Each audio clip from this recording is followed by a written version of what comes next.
made an important decision. Slavery was wrong.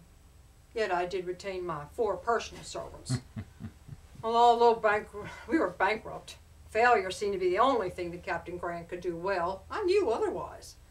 I had dreams of future successes. And the years before, I had told my mother, "You wait till he becomes president." Once in a fit of despair during our lean years, I cried out, "Is this to be my destiny?" I swear to you, this silvery light came over me, and I responded, "No, this is not your destiny." I knew in my heart great things were in store for Ulysses S. Grant. Now, greatness began when the Great War between the states began. Although first Captain Grant had trouble obtaining a commission, as he was turned down in Washington, Ohio, Illinois, and Missouri. His past reputation was haunting him. So I took a job as a day clerk helping organize volunteers.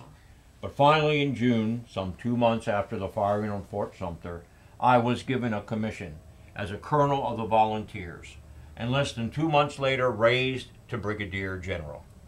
My first major action was the capture of Fort Donelson, Tennessee in 1862. And when the commanding officer asked for surrender terms, I replied, "No terms except an immediate unconditional surrender."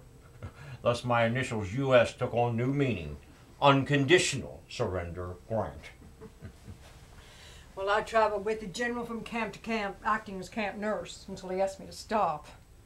The sight of the wounded moved me deeply, and I'd oftentimes go on and on telling him about the horrors I'd seen, until one day he gently said, "I hear these all day. I send for you so that I can have a rest from all this sad part."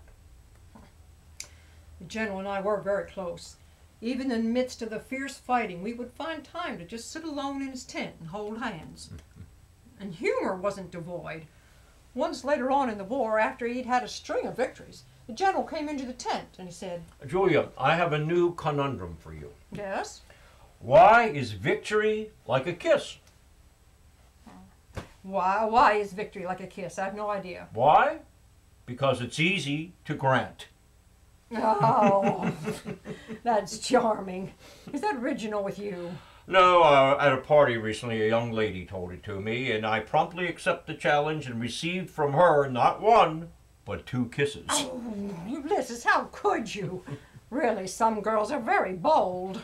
Well, bold they may be, but none could ever have the influence over me that you do. I was having dreams again. These were the general's upcoming battles and their results, and they always proved true. Vicksburg fell under my husband's command, then Chattanooga.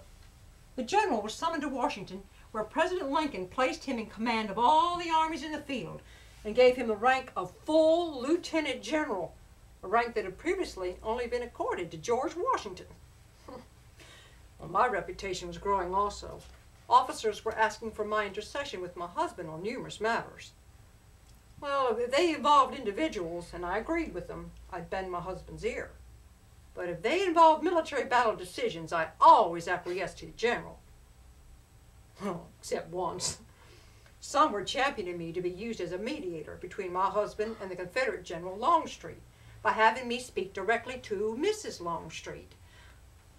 Come on, Ulysses, I beg you, let me do this. You know how I've always had a desire to have a voice in great affairs. The men have fought this war, and the men will end it.